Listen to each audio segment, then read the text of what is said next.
Feliz Dia de Todos os Santos. Mas peraí, isso não é coisa de católico? Como assim? Sim e não. Vamos lá. O que que é? O que que são esses santos? Quem são esses santos? O que essa data realmente deveria nos lembrar? Hoje, muitos interpretam o Dia de Todos os Santos de forma muito equivocada e associa isso à intercessão de pessoas falecidas ou à ideia de cultuar santos como intermediários. Mas isso não é bíblico e não é isso que deve ser feito.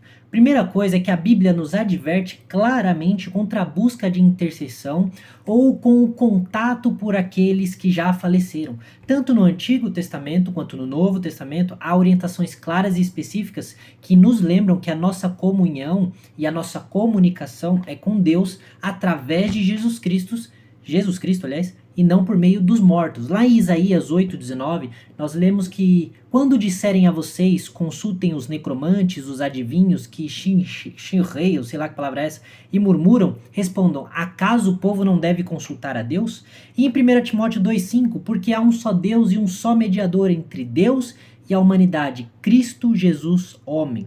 Esses textos vão deixar muito claro que a Bíblia nos chama a buscar a Deus e a depender apenas de Cristo como nosso mediador. Nós não somos ensinados em momento nenhum a buscar a intercessão de santos falecidos, e sim a confiar plenamente em Jesus e apenas em Jesus. Esse é um dia de oportunidade para lembrar dos heróis da fé, homens e mulheres que dedicaram suas vidas ao Evangelho e cujos exemplos inspiram a nossa caminhada cristã.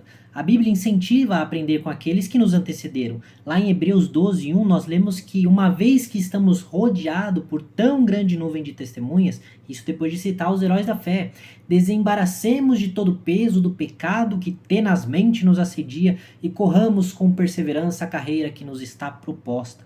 Essas testemunhas nos mostram que viver pela fé é possível, porém nós não as adoramos, nem oramos a elas, mas reconhecemos o seu testemunho e o seguimos como modelo de vida.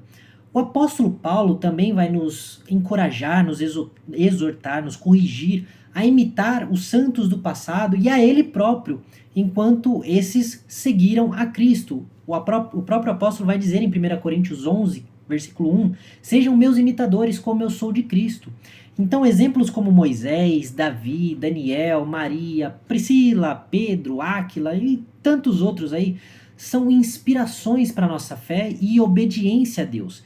Então, se for celebrar o Dia de Todos os Santos, que seja para lembrar que homens e mulheres comuns viveram extraordinariamente para a glória de Deus, e não para rezar a eles, para cultuá-los, para oferecer sacrifícios a ele, ou qualquer coisa do tipo. Repito, o Dia de Todos os Santos não é sobre buscar intercessão ou adorar os que vieram antes da gente. Em vez disso, é uma oportunidade de relembrar o testemunho deles e a dedicação deles ao Evangelho, de pessoas que deixaram um legado espiritual para que nós pudéssemos fazer igual. Cristo é o nosso único mediador, é a nossa única esperança. Nós precisamos seguir o exemplo dos santos da história, sim, como Paulo nos orientou, mas para viver de forma a apontar sempre para Cristo, não para o nosso padroeiro, não para o nosso intercessor ou qualquer coisa do tipo. Isso não é certo, isso não é bíblico, isso não é legal.